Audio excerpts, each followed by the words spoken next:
In this video, we're going to look at solving trig equations by factoring, and we're just going to work through some extra examples and try to solve them all. So before I actually solve any of these, I want you to pause the video and try to solve each one of these problems. Alright, so the first problem we're going to look at is 2 sine of x cosine of x equals radical 2 cosine of x. Step 1, subtract radical 2 cosine of x from both sides.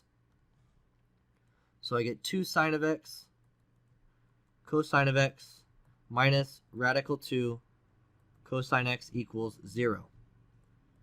Now if you notice, I have a cosine of x in both terms, so I'm going to go ahead and factor that out.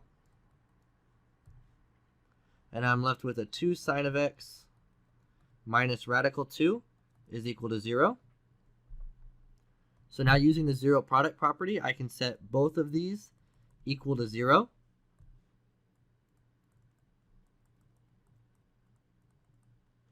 And I know cosine is equal to 0 at pi over 2 and 3 pi over 2.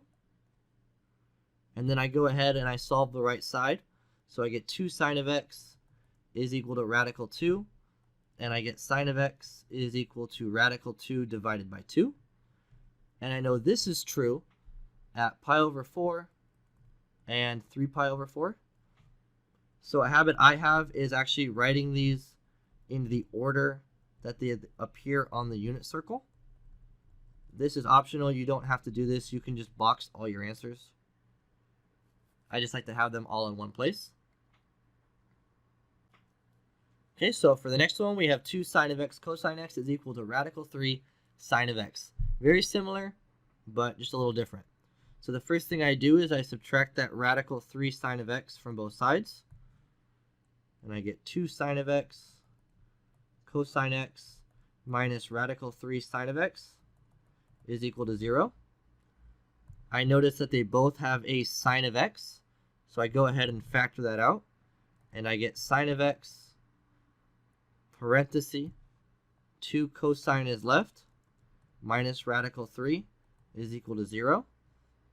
Then using the zero product property, I set both of these equal to 0.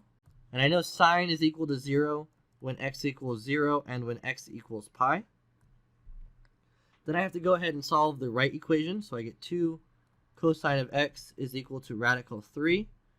And cosine of x then is radical 3 over 2. And cosine equals radical 3 over 2 at pi over 6 and 11 pi over 6. So then if I want to write all my answers in order, it's x equals 0, pi over 6, pi, and 11 pi over 6. Okay, so for the last problem, it's 2 sine squared of x plus sine of x minus 1. So this is going to involve a little more factoring.